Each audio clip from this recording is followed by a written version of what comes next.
Robbie, it's lovely to meet you again. Nice to see you. Stadium superstar to the most intimate gig that you've ever done. This is going to be happening in Dingwalls, isn't it, in Camden? This is going to be happening at Dingwalls in Camden. I'm going back to the start. I'm having a massive redo and a rethink, and it all starts at the beginning. Where was the beginning? Well, the beginning for me actually was my solo career when I'd left Take That and we were in the middle of Cool Britannia and Britpop. Yeah. Let's go back there and start again. Hence you're doing Life Through a Lens. I'm doing my first album, Life Through a Lens, in its entirety. And I'm also going to do my new album in its entirety too. Britpop. A couple of hundred people. This is very different to what we're used to, being out there in the stadiums when it's just huge crowds roaring. You're going to see the whites of people's eyes, Robbie. This is different. Yeah. I mean, but it's in essence, it's a victory lap, you know, because for the people that will get the tickets to this show, that album will have meant something to them that I can't understand or explain. And I know what that album meant to me and for me. So if we're sharing that together, then it's just got to be some sort of mini meditation on who we were and who we thought we were going to be and where we are now. Yeah. A mini meditation, you say, for reasons you don't understand, why people would be so enthralled to see you perform that original album. Why don't you understand that? Why do you think that? Because I'm at the other end, I'm at the other side of the camera. You know, I'm the one that created it and put it out there. And then I can't be... I can understand because I understand what other artists' albums and songs have meant to me. But I can't completely understand because this is me going, here's this thing. Yeah. It's not me receiving the thing. Yeah. Sense of trepidation at all because it's a smaller little venue? No, not at all. Not at all. I am very much looking forward to receiving and giving back the love that people give me and I give back in return. It is such an iconic venue. Back in the day, when the Britpop era was at its height, at its peak, really. Do you remember it from back then? I do. I can't remember if I was ever there. I think I was. Yeah. I must have been. I was everywhere. I turned up at the opening of a letter. So I definitely, if I was to put money on it, I saw a band there at some point. You reckon? Yeah, chances are high. Yeah. And the album the new album was called Britpop, and you know it just says everything about that time, really. I mean, was this a very conscious decision for you to name it Britpop? Because we're having this 90s resurgence right now, aren't we, at the moment? Yeah, the universe does interesting things all of the time. Yeah. And this album has been in the making for 5 or 6 years, and it was always called Britpop, and it always had guitars, and it's coming out now because of, I don't know, COVID, my film pushed it back, you know, things have pushed it back, and it's come out exactly in the right time that it should be coming out.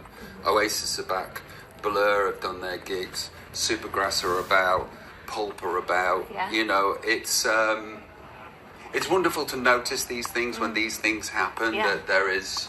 It feels like there are strings being pulled. It certainly does. The stars have aligned. You kind of preempted my next question. You mentioned Oasis, Blur, Supergrass, all these bands are kind of back. You're in the middle of a stadium tour right now.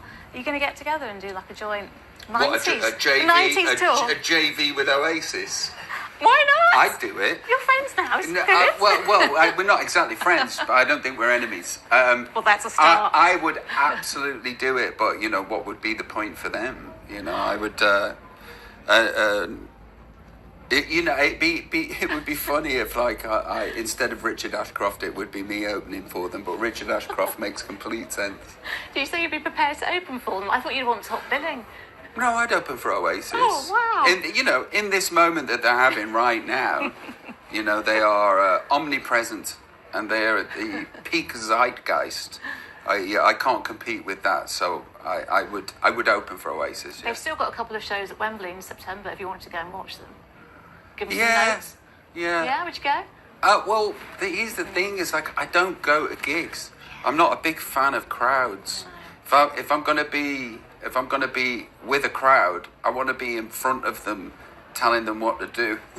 on that stage, owning it. Yeah, put your Fair hands in enough. the air, etc., No, I thought we etc. could just go in disguise or incognito or something. No, We could hide. Nobody would ever know. I'd go with chest, stand on 10 toes, and all of that. Yeah, no, I wouldn't hide. Listen, we're talking about you being back in London. Obviously, you know, you spent so much time here over your career, and I know it means a lot to you. It's a really important place when it comes to music and the culture and generally. But I read that last year you did a big gig at Hyde Park, didn't you? You actually walked around and you didn't get recognised. Yeah. Yeah, it was sobering. Really? Yeah, it was sobering. Because we were on our way to somewhere, and I've got this pink outfit on. And these like bejeweled, I look like Elton John's nephew. Blending in there. Yeah, completely blending in. And we couldn't get to somewhere because there was a protest on. And my wife was like, we're going to be late, so we're walking. And I turned to my wife and I went, me, Robbie Williams, dressed in pink, walking in London, are you mad? So we walked, and then we were fine, but I was totally concentrating on getting to the restaurant, and then afterwards we couldn't get picked up because of the protest, so we walked through Hyde Park. Mate, no, absolutely zero people were just like, there's Robbie Williams, there's Robbie Williams. Yeah. It was very, very sobering. What do you think that says about London, though, as well? That you can kind of be whoever you want No, and do because whatever you couldn't. Want. No, you couldn't. I think what it says about me and my career right now. But this was just a glitch, because I went out the next day and I was just like, we've got to put this to right. Yeah. Because, look, you know, the only reason I say this is my career based on attention. You know, I'm in an attention economy, and I'm still really ambitious, and there's things that I really want to do. So it's quite important that people know who I am, because that's my job. Yeah. So I did go back out there and I put the worlds to right. I went out with a shirt that says Robbie on the back. Yeah, just to really How the help them. speaker would let me entertain you playing, and I'm completely fine. I'm still famous. It's all good. I read as well that you went out and you actually asked people to get pictures with you. That was Strangers. in Holland. That yeah. was a different time. Can I have yeah. a picture? Can I have my picture with you? That's interesting. Why did you do that? Because you get approached a lot for people asking you for your selfies and stuff. And does that still gives you a bit of anxiety? Does it? I'm an introvert doing an extrovert's job. So, you know, introverts aren't the best with people and strangers. And, you know, and that's me. It's like I have to meet 20 to 30 strangers a day, and it's just it's my makeup, it's how I'm made. It's like I'm scared of, you know, social interaction, but yet I'm expected to have social interaction every day, all day. I'm not complaining, because, you know, I need and I want that, and, you know, it's part of my job. But also at the same time, there's a human thing that is happening, and the human thing that is happening is me constantly going up, not a complaint. An observation, and that's always there. Yeah. Because I have anxiety. I have anxiety as a person, and it's either low or high. And these days, I'm very happy to say that it's mainly low, but it can be triggered at any time. Yeah. I want to ask you about a lyric of one of your new songs from the new album, which is Rocket. Very rocky. It's almost quite punky, this song. I guess it's your punk era a little bit. Well, the album's called Britpop. Yeah, but it feels like quite It's you know, it's got adrenaline in it. Yeah. It's high octane. It is.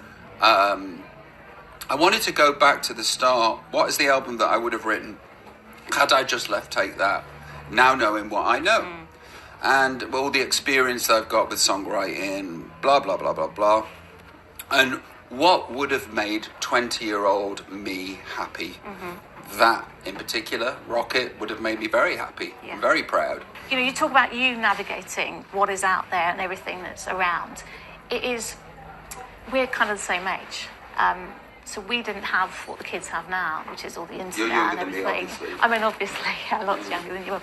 Not really. But, you know, we're from that era where we didn't have to deal with having our phones constantly and being bombarded with things constantly. How do you navigate that? Because you're dad of four? Four? Goodness me. How do you navigate all that with your kids? They don't have phones. They're not going to have phones for as long as humanly possible. And... you know, they're going to go, they are at school, other people have phones. Why can't I have phones? Tough. That's as simple as it is. I'm 51. I can't deal with the corrosive nature of the internet and things. It hurts me. It ruins my day. Yeah. How can I give this drug to a 12-year-old? How can I give this drug to a 7-year-old? It's abuse. Yeah.